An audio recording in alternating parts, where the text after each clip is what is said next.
Le troisième test que vous avez normalement vu, c'est le Kruskal-Wallis. Est-ce que quelqu'un peut me donner la différence fondamentale avec les deux tests précédents? Les groupes Le Kruskal-Wallis vous permet de travailler non pas sur des données appariées, mais sur des données indépendantes. Ça va? Sur des groupes de données indépendantes, sur des échantillons indépendants. Ok? Alors, typiquement ici, vous voyez pour le contexte, on vous explique qu'on a un expérimentateur qui va mesurer le poids à la naissance d'une série de petits cochons.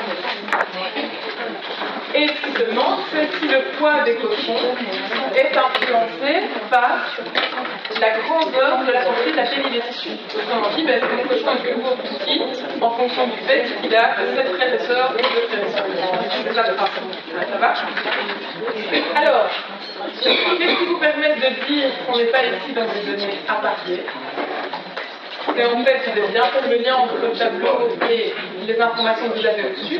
Le tableau vous permet déjà de dire qu'il y aura un petit souci si c'était des données appariées, d'accord, parce qu'il n'est pas complet. Pour chaque donnée, pour chaque sujet statistique, vous n'avez pas un ensemble de 8 mesures. Et en plus, le truc, c'est que chacun des cochons vous dit qu'en fait, il y a 8 portées différentes, d'accord? Et que ce qui vous intéresse, c'est le nombre de cochons qui sont dans les portées et leur poids.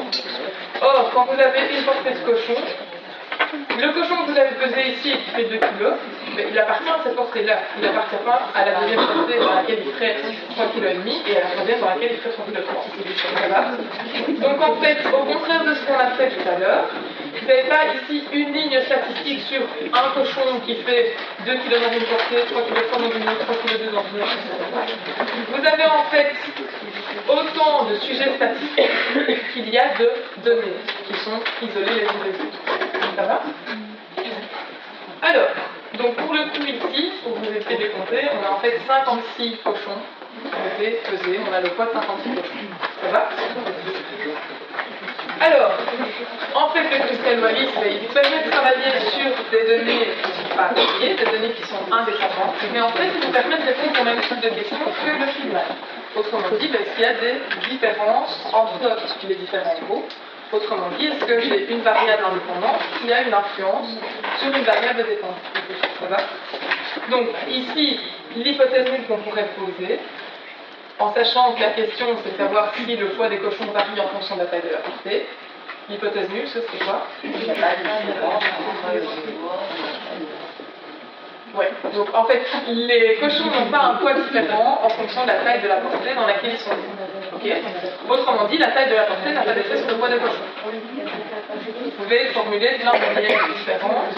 Ici, on vous a proposé à l'écrit, il n'y a pas de différence en ce qui concerne les poids moyens à la naissance de cochons issus de portées de taille différente. Ça va? Donc vraiment, vous formulez comme vous en avez envie, tant que nous, on voit apparaître le fait qu'il n'y a pas de différence entre les groupes. Ça va?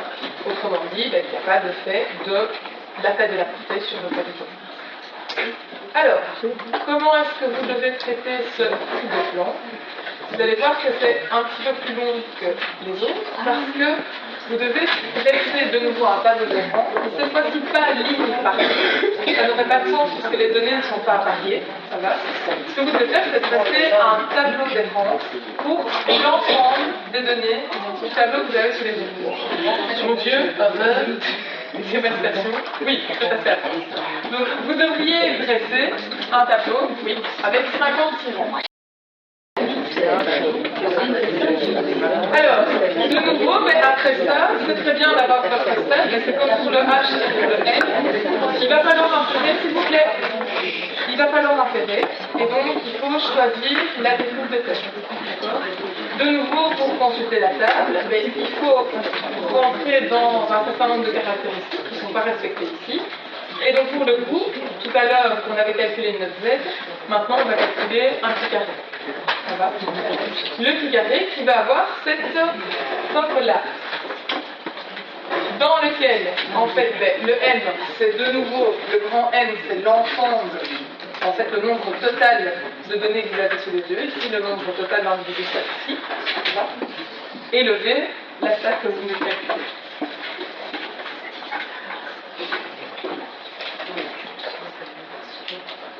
pourquoi est-ce qu'on parle de dégressivité là?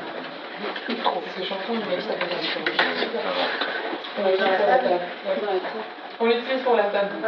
On ne Et- met pas dans les conditions ici. Et dans le syllabus pratique, il y avait un stud avec les tables. Oui, il y a deux fois la table du feu. Mais le carré, tout ce que je trouvais, ne correspondait jamais avec le... Oui, c'est peut-être je pense que maintenant. Bah oui, peut-être que...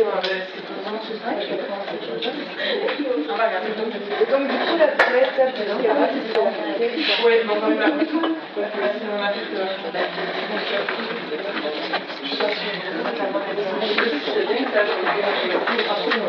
ça veut dire, on va dire, Ah oui, c'est quatre. donc, vous devriez obtenir quelque chose qui ressemble à ça. Ça va. Et même chose que tout à l'heure, une fois que vous avez votre petit carré, vous consultez la table du petit carré, qui apparemment n'a pas de place dans le et donc, vous concluez en regardant, comme d'habitude, si le petit carré que vous avez calculé est supérieur ou inférieur à celui-là. D'accord. Et donc, de nouveau, vous voyez qu'ici, dans les exercices, on va jusqu'à 0.02, 0.01, etc. Voire même plus loin quand on était à 0.01. Et on fait ça, on doit pas se Vous n'êtes pas obligé de faire ça. Donc, l'idée, de nouveau, c'est vraiment que pour nous, le seuil de significativité, c'est 0.05. On se pose pas la question de savoir si c'est significatif, très significatif, peu significatif, machin. Tant que ça marche à 0.05, on considère que c'est significatif. Ça va. Donc pour les exercices, on est allé plus loin parce qu'on voit déjà que c'est vraiment significatif quand on est à 0.02, donc on peut aller jusqu'à 0.01. Imaginez à 0.05, on peut avoir quelque chose qui ressemblait à 15 quelque chose. Voilà, on était bien au-dessus. Donc, dans ce cadre-ci, qu'est-ce qu'on peut... Mais le i carré, il est entre le 0.02 et le 0.01. Oui. Oui. En gros, ton carré, dans ce cas-ci, il est entre les deux. Donc, tu conclus au seuil de significativité. Donc, il y a effectivement des recherches où tu es obligé d'acquérir un seuil de significativité à la fin de la C'était le cas dans cette recherche-là. Mais c'est bien une conclusion de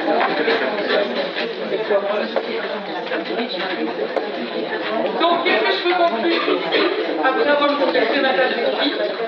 Oui, c'est significatif, on rejette du côté de nul, et donc ma conclusion, ce serait quoi?